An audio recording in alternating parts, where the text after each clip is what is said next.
Before we dive into today's show, we've got a bit of a challenge going on here at Chat Sports across all of our NFL channels because someone on our 3,000 sub Titans account commented Tighten up 53 times. So I'm putting a call out to the entire Dawg Pound to break that record. You got to comment 90 because we want Jadeveon Clowney to re-sign. It's one of my favorite little games to play on the show. So let's see who can comment 90 54 times, or even more than that, to set the new record here at Chat Sports. I'm putting the call out, and I'm expecting a big turnout, so flood the comment section with number 90 to get Clowney back to the Browns.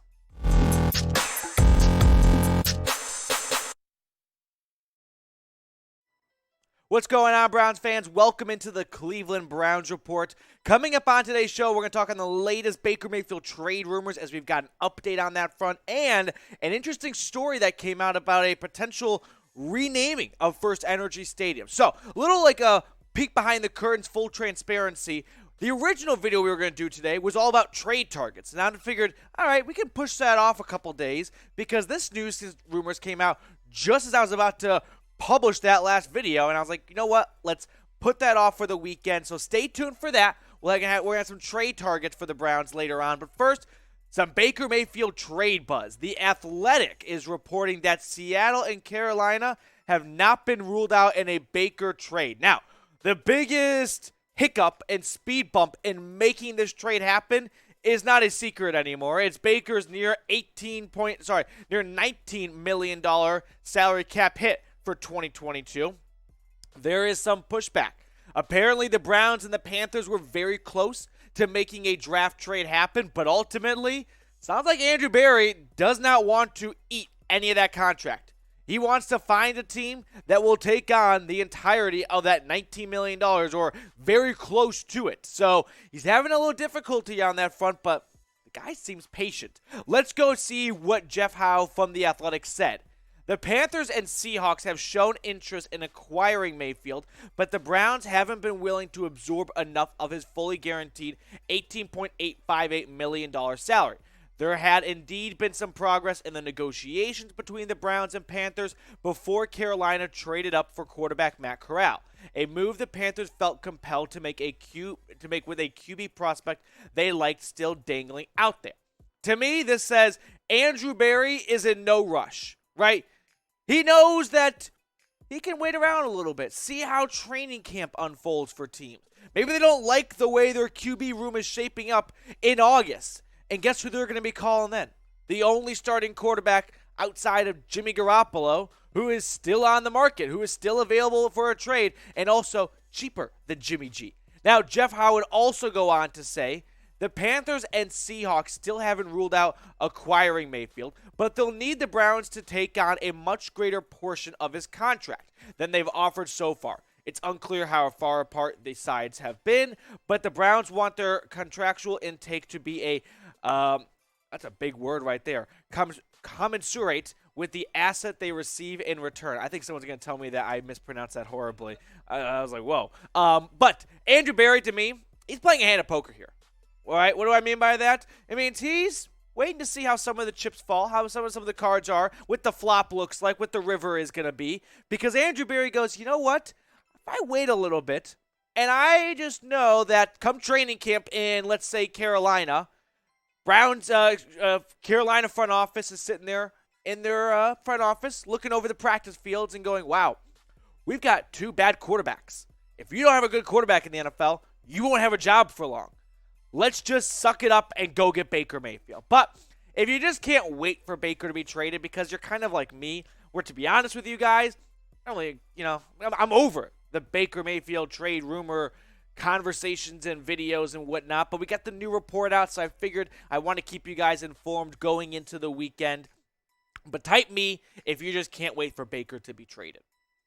Andrew Berry kind of reminds me of that older, remember that State Farm commercial from like 6-7 years ago where he's like a bunch of settlers, like don't settle. That's what Andrew Berry's doing here. He doesn't want to settle. He doesn't want to eat half of the contract and get a fourth rounder. No, Andrew Berry believes, hey, if I wait out Carolina or Seattle long enough, going into the preseason and into the regular season, I'm betting on one of those GMs calling me up and saying, all right, Andrew, you're right. Baker is better than who we have. He's better than Geno or Drew Lock or Matt Corral and Sam Darnold. Let's do the deal. We'll take on the full salary. You win. You outweighted us. Because let's just take Sam Darnold, for example, in Carolina, because I think this trade partner is more likely. It's not much of a competition, in my opinion. Right? You got two guys picked in the top 5 of the 2018 NFL draft, and one has had a significantly better career across the board, pretty much. I mean, Baker has been more of an Iron Man than Sam Darnold, and that's things that Darnold can't control, or else, well, maybe you could, not go make out with girls in New York before Sunday night, but, get mono. But still, Baker, he's been the better quarterback between Darnold and, his fellow 2018 classmates. So I think eventually Barry is hoping that Carolina comes to this realization. But we've got 3 starting quarterbacks here. 2 have a job, 1 doesn't. And it's funny because the one that doesn't is the best of the 3 of them. But if you had to rank these quarterbacks, how would you rank them? I have it going Baker's the best. I think Drew Lock's better than Sam Darnold. It's just hard to compare Baker and Drew Lock because Drew Lock has played way fewer games. But ultimately, Denver just wanted a massive upgrade over Lock and Bridgewater for Russell Wilson. No shame there. But I got Darnold last. But let me know how you rank these 3 quarterbacks down below in the comment section. Next up on today's show, the Browns/City of Cleveland, I think is more appropriate, renaming FirstEnergy Stadium.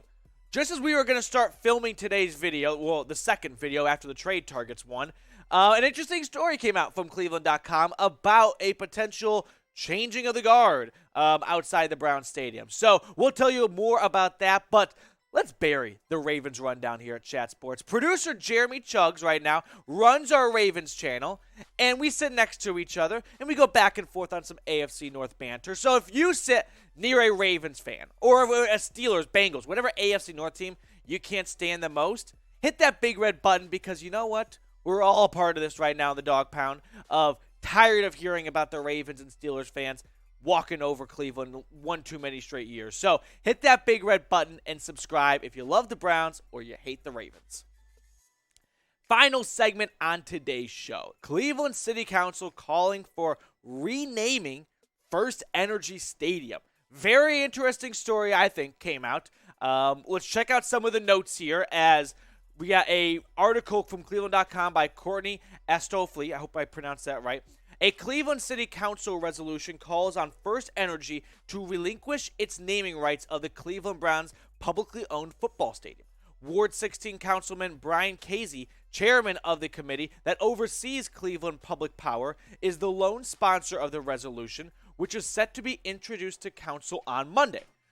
Courtney would go on to say, as justification for the move, Casey's legislation cites the public money that has subsidized the stadium and the company, as well as the ongoing FirstEnergy bribery scandal around House Bill 6 and accusations that FirstEnergy in 2019 bankrolled a dark money group that tried to undermine CPP, that's the Cleveland Public Works, its city-owned competitor.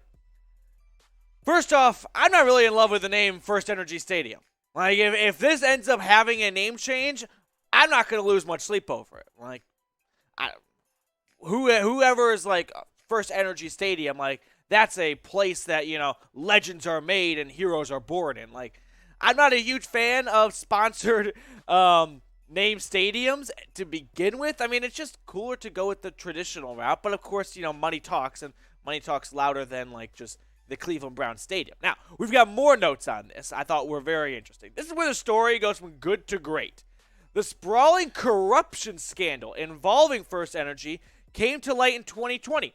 Federal investigators say FirstEnergy funneled $60 million in bribes through dark money groups to help ex-Ohio House Speaker Larry Householder pass House Bill 6, which, among other benefits, gave the Akron-based utility a $1 billion ratepayer bailout of 2 nuclear power plants owned by then subsidiary of FirstEnergy. State lawmakers repealed the bailout last year. FirstEnergy also admitted to federal authorities that it gave millions in bribery payments to Sam Randazzo, ex-chair of the Public Utilities Commission of Ohio, to push for charges worth hundreds of millions of dollars to the company. Anyone else feel like this is like a knockoff, like an Ozark Light kind of deal, where like funneling millions of dollars. I'm not going to spoil Ozark if you haven't seen it, don't worry. But it's a little bit like, is this Ozark diet, right? It's pretty scandalous for something called FirstEnergy to be funneling $60 million around. But listen, let's just play a quick game to wrap up the show. Pick a new name for the stadium. I saw an interesting tweet from More For You Cleveland. They thought about Goodwill, right? Sherwin-Williams, some local companies there, kind of makes some sense. But I personally will go with the Dawg Pound. But I'm going to pick the best submission. Producer Jeremy's Funny in the Ear headset. I'm going to pick the best name submission, and I will put it on a future show to give you some love for coming up with the most creative name for the potential new Cleveland Browns stadium. Well, not new stadium, but new stadium name. All right. Get in the comment section. Let me know. Hit that big red button. Subscribe. I hope everyone watching has a wonderful rest of your weekend. I appreciate you making the Browns Report a part of your day. And I'll see you guys later with more Browns news and rumors.